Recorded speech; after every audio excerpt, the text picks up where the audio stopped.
Terima kasih kerana memilih kami pada waktu ini. 30 minit di Sirius Utama, anda bersama saya Atira Minuddin.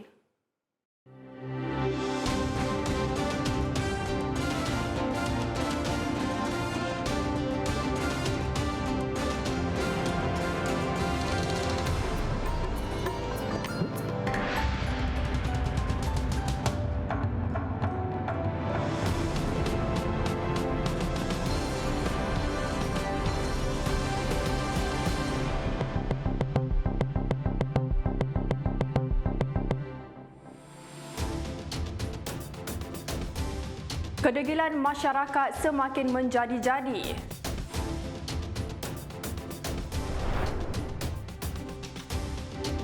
Juga banjir Sabah semakin pulih.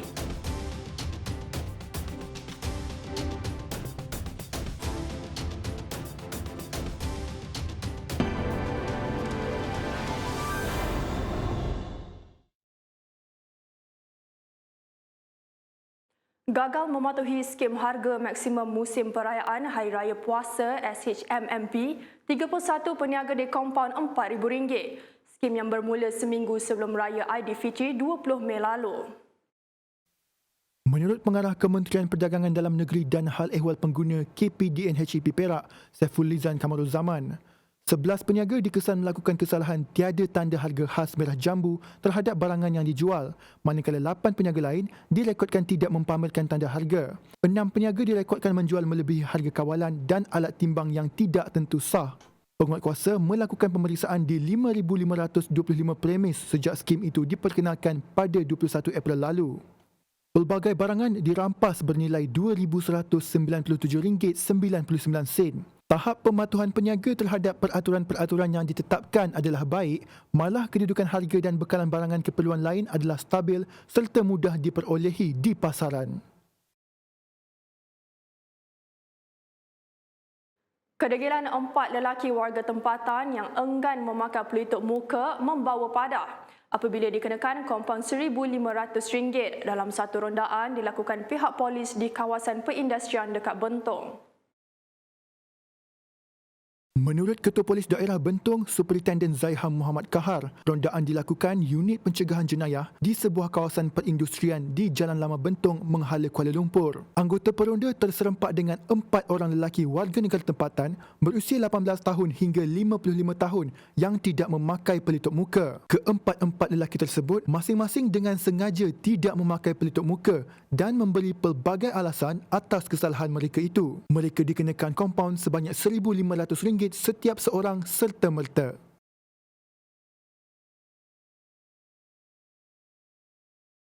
Seorang lelaki berusia 30-an dikompaun RM1,500 kerana tidak mencatatkan butiran diri serta tidak memakai pelitup muka ketika ingin membeli minuman keras di sebuah pasar mini petang semalam.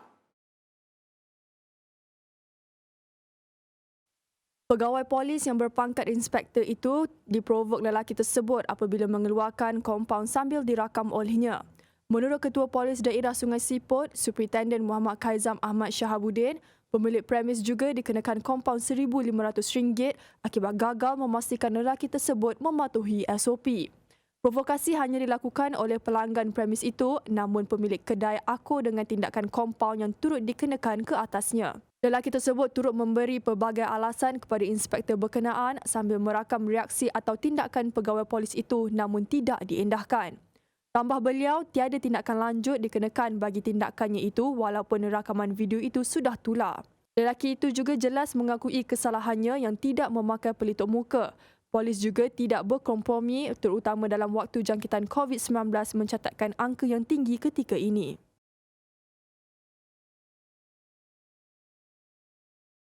Polis siasat satu dakwaan berhubung pelanggaran prosedur operasi standard SOP ketika Aidilfitri yang dilakukan seorang ahli Majlis Mesyuarat Kerajaan Negeri Exco Selangor. Dalam satu kenyataan, Ketua Polis Daerah Kuala Langat, Superintenden Ahmad Ridwan Muhammad Nur alias Saleh berkata, pihaknya telah menerima laporan berhubung penularan gambar tersebut menerusi aplikasi WhatsApp daripada sebuah akaun Twitter. Gambar tersebut memaparkan satu majlis sambutan Hari Raya yang dikatakan telah melanggar SOP Perintah Kawalan Pergerakan Ziarah Aidilfitri yang sedang berkuat kuasa. Ia dipercayai dilakukan oleh seorang exco kerajaan negeri di rumahnya di Tanjung Sepat dekat Kuala Langat. Laporan polis telah dibuat dan kertas siasatan dibuka. Jabatan Agama Islam Melaka JAIM menghadkan jemaah solat Jumaat di masjid hanya kepada 100 orang. Solat fardu pula dihadkan kepada 20 orang termasuk ahli jawatan masjid berkuat kuasa 21 Mei lalu. JAIM membatalkan prosedur operasi standard SOP solat Jumaat dan program pengimarahan mengikut kapasiti masjid dan surau sebelum ini. Pengarahnya Datuk Cik Sukri Cik Mat berkata, ia berkuat kuasa hingga 7 Jun depan berikutan peningkatan mendadak kes COVID-19. Hanya 10 jemaah dibenarkan solat fardu di surau dan bagi surau yang ada solat Jumaat, maksimum hanya 50 jemaah dibenarkan. Bagi solat jenazah, hanya 20 jemaah dibenarkan di masjid dan 10 orang di surau, manakala singgah solat di masjid dan surau masih dibenarkan. Bagaimanapun aktiviti pengimarahan masjid dan surau seperti ceramah, bacaan Yasin dan tahlil, bengkel dan kursus serta penganjuran majlis ditangguhkan. Kebenaran bagi majlis akad nikah di masjid dan surau ditentukan pejabat agama Islam daerah. Sementara itu, di Johor, hanya 50 jemaah dibenarkan menunaikan solat Jumaat serta solat fardu di masjid dan surau. Manakala 20 jemaah sahaja dibenarkan menunaikan solat di surau dalam tempoh Perintah Kawalan Pergerakan PKP bermula hari ini. Arahan itu turut terpakai bagi aktiviti pengimarahan masjid dan surau sehingga 7 Jun ini atau satu tarikh yang akan dimaklumkan oleh Majlis Agama Islam Negeri Johor. Jumlah tersebut termasuk pegawai, ahli jawatan kuasa masjid atau surau. Bagaimanapun, pengurusan boleh menyediakan ruang solat musafir dengan syarat mesti menyediakan petugas yang memantau jemaah musafir mematuhi prosedur operasi standard SOP. Bagi aktiviti pengimarahan masjid dan surau yang dibenarkan adalah majlis membudayakan Al-Quran, bacaan Yasin, tahlil dan wirid dengan syarat membawa Al-Quran, surah Yasin dan kitab sendiri serta tiada penglibatan jemaah atau jemputan dari pihak luar. Prosedur operasi standard SOP di Sabah akan diperketatkan lagi di beberapa premis awam bermula esok. Jurucakap Perkembangan Harian COVID-19 Sabah, Datuk Masidi Manjun berkata, pihak berkuasa tempatan PBT akan mengawasi tempat-tempat awam seperti pusat beli belah, pasar raya, kedai runcit dan premis jualan barangan lain bagi memastikan SOP dipatuhi. PBT juga dikehendaki menetapkan maksimum bilangan pengunjung kepada 50% kapasiti sesebuah premis.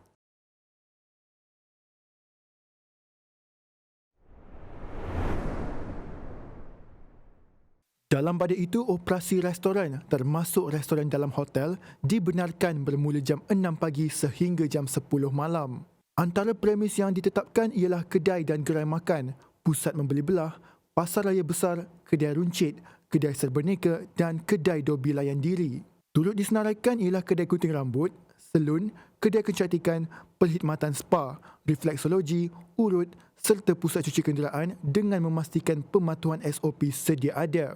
Ketetapan yang dibuat kerajaan ialah 50% kapasiti ruang dengan mengambil kira 200 kaki persegi bagi setiap pelanggan selain tidak lebih sejam berada dalam premis.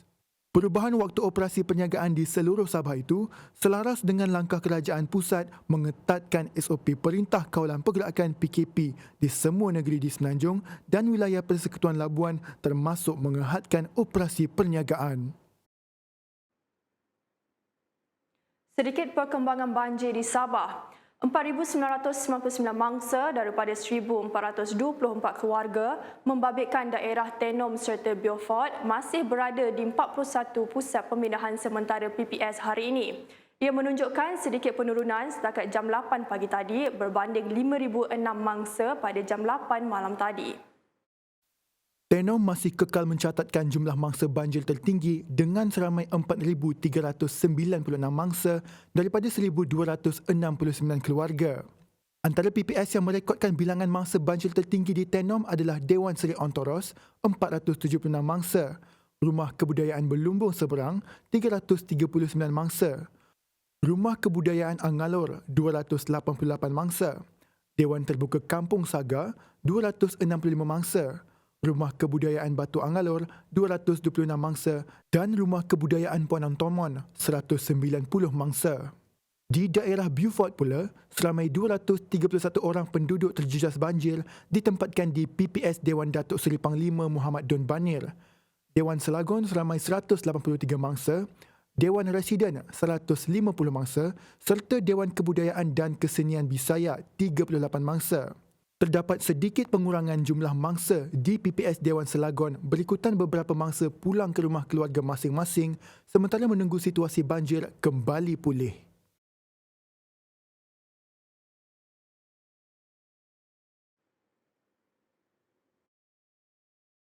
Isu utama berehat seketika menyusul selepas ini.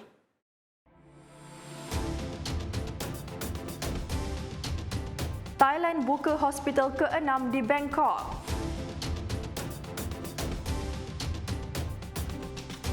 Hai, saya Saiful Nizam Ismail. Sudahkah anda mendaftar program vaksinasi melalui aplikasi My Sejahtera?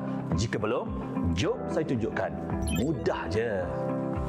Pastikan aplikasi My Sejahtera anda telah dikemas kini.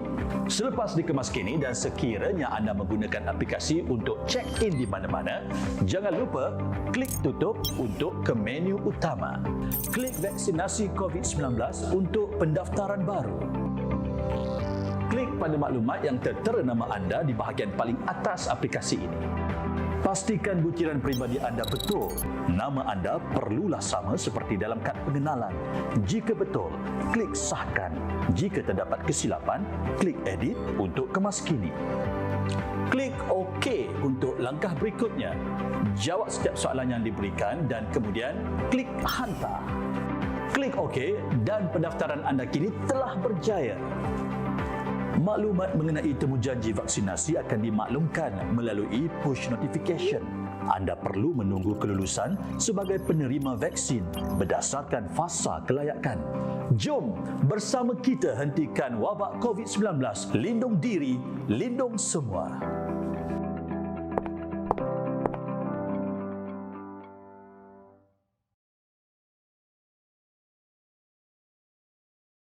Bertemu kembali. Kementerian Kesihatan Malaysia KKM mengeluarkan arahan kepada hospital swasta untuk meningkatkan bilangan katil wad dan unit rawatan rapi ICU bagi rawatan pesakit COVID-19. Ketua Pengarah Kesihatan Tan Sri Dr. Nur Hisham Abdullah berkata, KKM memerlukan kerjasama dan perhatian segera hospital swasta susulan daripada peningkatan pesakit COVID-19 yang memerlukan rawatan di hospital. Tambahnya, kadar penggunaan katil di ICU di Hospital KKM menunjukkan peningkatan yang melebihi 70% dengan kadar penggunaannya di wilayah tengah melebihi 100%. Hospital swasta yang sedang merawat pesakit COVID-19 perlu meningkatkan lebih banyak katil. Ini melibatkan katil wad dan katil ICU.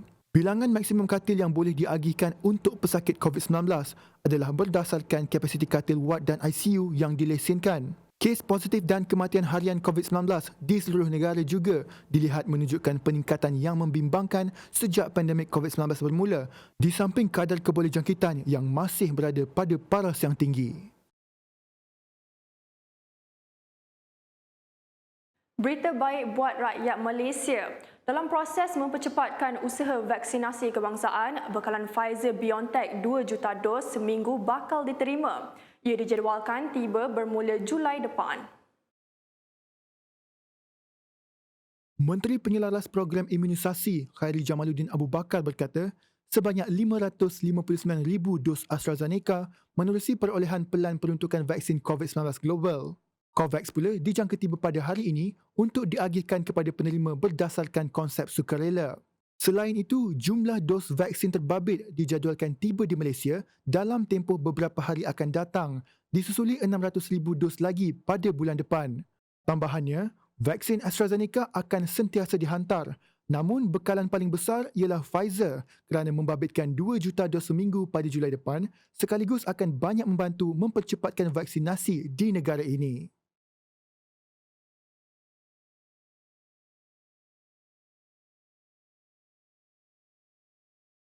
Mayat wanita warga asing berusia 32 tahun ditemui dalam keadaan tergantung dalam bilik air hotel dekat Genting Highland pada awal pagi Sabtu.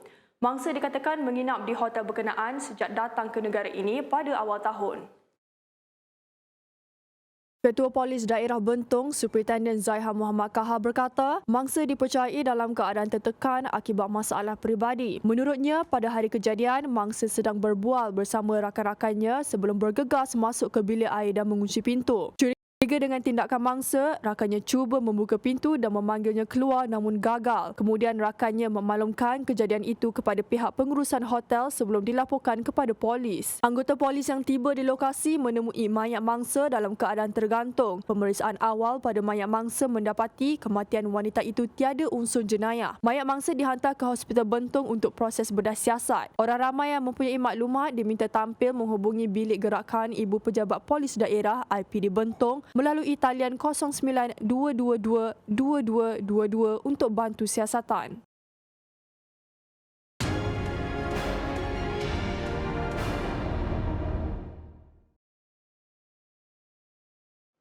Bagi mengelakkan pertumpahan darah terus berlaku di bumi Gaza disebabkan pertempuran pejuang Hamas dan rejim Zionis, Pegawai Pertubuhan Bangsa-Bangsa Bersatu PBB menggesa proses politik yang telus dilaksanakan. Wakil tertinggi PBB berkunjung ke Gaza selepas gencaran senjata diisytiharkan Jumaat lalu dalam keadaan ribuan rakyat sedang berusaha memulakan semula kehidupan seperti biasa. Menurut Ketua Agensi Kerja dan Bantuan PBB bagi Pelarian Palestin UNRWA, Philip Lazzarini, ia perlu memberi tumpuan yang benar-benar jujur bagi pembangunan rakyat mendapatkan akses kepada pendidikan, pekerjaan dan mata pencarian. Namun ia mesti disertai proses politik yang telus. Semalam, kumpulan sukarelawan membersihkan tapak bangunan yang runtuh akibat serangan dahsyat Zionis. Pihak berkuasa mula mengagihkan bantuan termasuk kemah dan tilam, ubat-ubatan, makanan dan bahan bakar di Gaza sekaligus membolehkan bekalan kemanusiaan dihantar ke Gaza. Ia berikutan lebih 6,000 penduduk hilang tempat tinggal selepas insiden pengeboman dahsyat rejim Zionis tidak berpelik kemanusiaan itu. Di Thailand, lonjakan kes COVID-19 sejak awal April semakin memburuk. Negara Gajah Putih itu membuka hospital lapangan yang ke-6 di Bangkok. Ia merupakan hospital pertama di Kuil. Jurucakap Pusat Pentadbiran Situasi COVID-19 CCSA, Dr. Tawisin Visanuyotin berkata, Pentadbiran Metropolitan Bangkok membuka hospital lapangan Racha Pipat 2 di Wat Si Sudaram Warawihan di Bangkok Noi. Kes yang terus melonjak menjadikan beberapa stadium serta Dewan Pusat Pameran sebagai hospital lapangan kerana mensyaratkan semua pesakit COVID-19 dirawat dan ditempatkan di hospital. Secara keseluruhan, Bangkok merekodkan seramai 119,585 orang dijangkiti virus itu dengan korban sebanyak 703 sejak Rabu.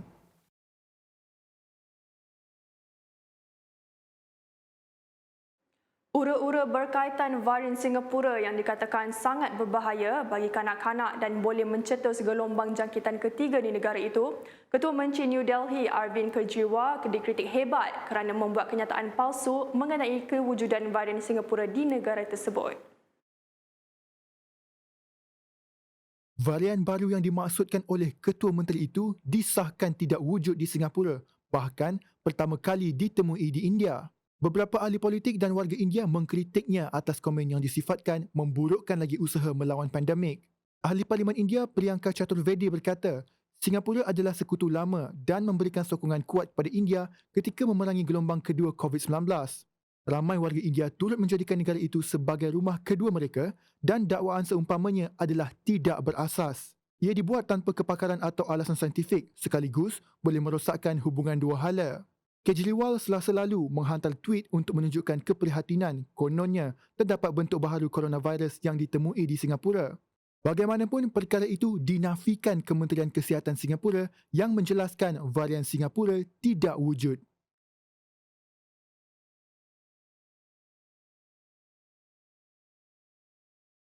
$12 maut dan sekurang-kurangnya 49 cedera dalam serangan tembakan di seluruh Amerika Syarikat yang berlaku hujung minggu lalu.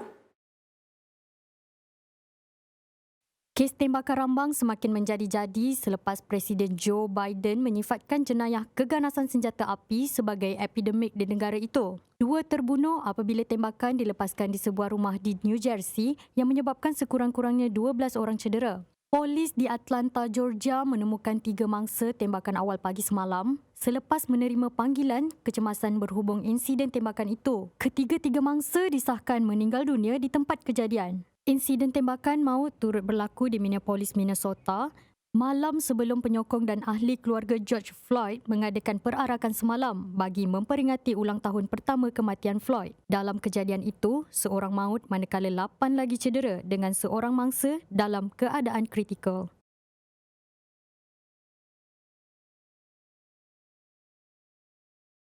Teruskan bersama kami dalam serius utama, menarik dalam sukan selepas ini.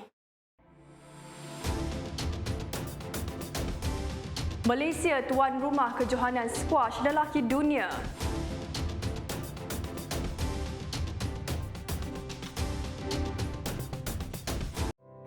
Dalam membudayakan normal baru, penggunaan perkhidmatan digital mampu melancarkan lagi urusan seharian kita. Ikuti contoh Adam mengadaptasi normal baru di tempat kerja. Sebelum memasuki bangunan, dia menggunakan aplikasi MySejahtera untuk membuat penilaian kesihatan kendiri bagi memastikan dirinya berisiko rendah dan mendaftar masuk ke lokasi. Kemudian, dia merekodkan kehadirannya di portal SpotMe. Di dalam lift, Adam dan pegawai-pegawai lain berdiri mengikut penjarakan sosial yang betul. Sebelum ke mesyuarat, Adam menyemak dokumen yang diperlukan menerusi sistem DDMS. Semua pegawai duduk dengan jarak 1 meter. Mesyuarat ini juga dilaksanakan secara telesidang menggunakan MyGov.UC.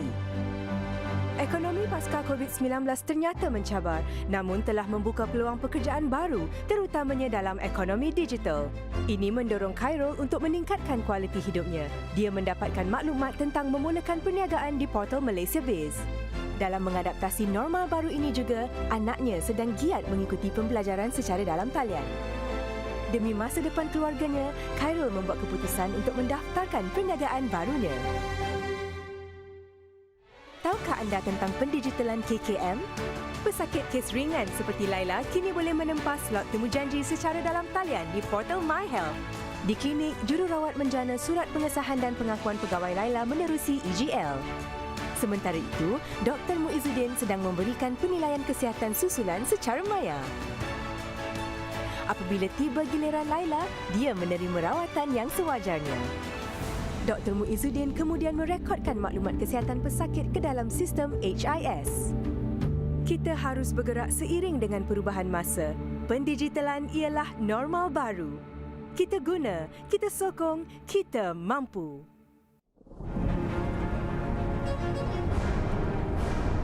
Ya, Assalamualaikum warahmatullahi wabarakatuh dan salam sejahtera. Anda masih lagi bersama saya Wan Hafiz untuk kita mengikuti ramalan cuaca yang kita berserak langsung dari studio Sirius di Sirius Utama. Baik, untuk makluman para penonton, buat masa kini negara kita sudah pun memasuki peralihan monsun hari ini 16 Mac 2021. Kebiasaannya secara lazimnya pada fasa peralihan monsun ini angin akan bertiup daripada pelbagai hala dengan kelajuan yang agak lemah dan mana ianya adalah kondusif bagi pembentukan awan aktif yang boleh menyebabkan hujan berserta ribut petir, begitu juga dengan hujan lebat dan juga angin kencang yang kebiasaannya dijangkakan akan berlanjutan sehingga ke pertengahan Mei.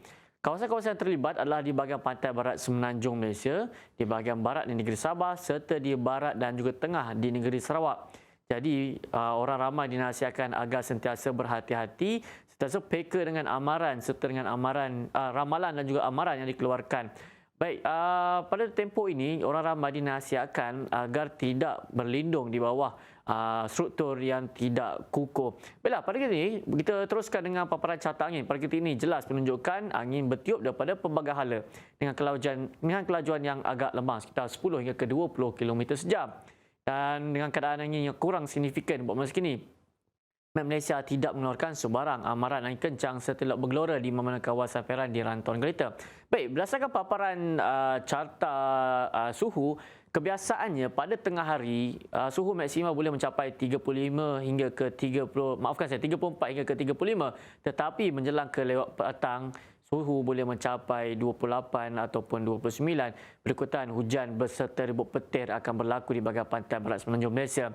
Pada ketika ini, hujan berserta ribut petir yang berlaku di bahagian pedalaman Semenanjung Malaysia sudah pun beransur-ansur reda. Kini hujan hanya berlaku di bahagian pantai barat yang melibatkan pesisir pantai daripada negeri Kedah sehingga ke negeri Johor. Begitu juga di negeri Sabah, hujan berserta ribut petir kini sedang berlaku melibatkan di bahagian Kudat, Sandakan, Pantai Barat dan juga di bahagian pedalaman. Maka di negeri Sarawak pula, hujan berserta petir kini sedang berlaku di hampir ke semua bahagian dan kita jangkakan ianya boleh berlanjutan sehingga ke lewat malam nanti. Baiklah, sebelum pisah, kita lihat ramalan cuaca bagi 3 hari di seluruh Malaysia. Sekian, saya Wan Hafiz. Assalamualaikum dan salam sejahtera.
Kejohanan skuash lelaki berpasukan dunia Persekutuan Skuash Dunia WSF 2021, Malaysia bakal menjadi tuan rumah buat kali kedua dekat Pusat Skuash Nasional Bukit Jalil pada 7 hingga 11 Disember ini, selepas kali terakhir pada tahun 1997. Kejohanan dunia itu pada asalnya dijadualkan di Tauranga, New Zealand, namun terpaksa dipindahkan disebabkan sekatan perjalanan yang ketat di negara itu. Ia bagi mengekang penularan pandemik COVID-19 di mana kemasukan penumpang dari semua negara dikawal ketat. Malaysia telah menyertai kejohanan skuash lelaki berpasukan dunia 18 kali sejak 1979, namun tidak pernah mencapai tempat ketiga terbaik dengan menduduki tempat kelima pada edisi 2011 dan 2005. Malaysia menduduki tempat ke-9 pada edisi 2019 di Washington, Amerika Syarikat yang dimenangi kuasa skuash dunia Mesir. Beralih ke Liga Perancis, Max Verstappen ungguli perlumbaan di Grand Prix Monaco selepas berjaya meraih kejuaraan buat julang kalinya dengan mengetepikan juara dunia Lewis Hamilton pagi tadi. Pemandu Belanda dari pasukan Red Bull itu mencipta kejayaan daripada petak hadapan yang diambil daripada Charles Leclerc apabila pemandu Ferrari itu gagal memulakan perlumbaan. Bintang British itu juga sempat memerli Hamilton dengan mengatakan tindakan lebih bagus daripada hanya bercakap. Kini Verstappen mengumpul 2 kemenangan musim ini dan mendahului kutipan kejuaraan dengan 4 mata berbanding pemandu Mercedes Hamilton.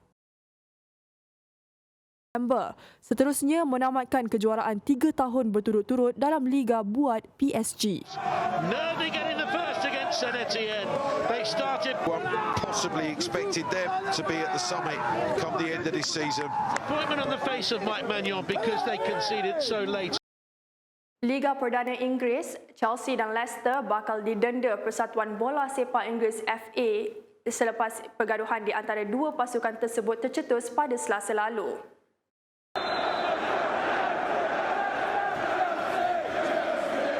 Pergaduhan tercetus di kalangan pemain-pemain termasuk simpanan dan kaki tangan kejurulatihan kedua-dua pasukan selepas Ricardo Pereira mengasari Ben Chilwell dalam masa kecederaan.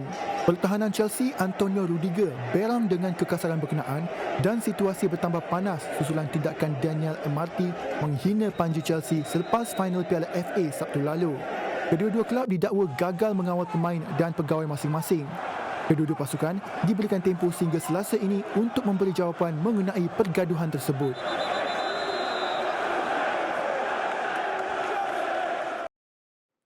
Sekian dulu serius utama buat masa ini. Amalan menjaga SOP sudah menjadi sebahagian daripada hidup kita. Kekalkan penjarakan sosial dan terus lindungi diri dan keluarga bagi memutuskan rantaian COVID-19. Salam hormat dan Assalamualaikum.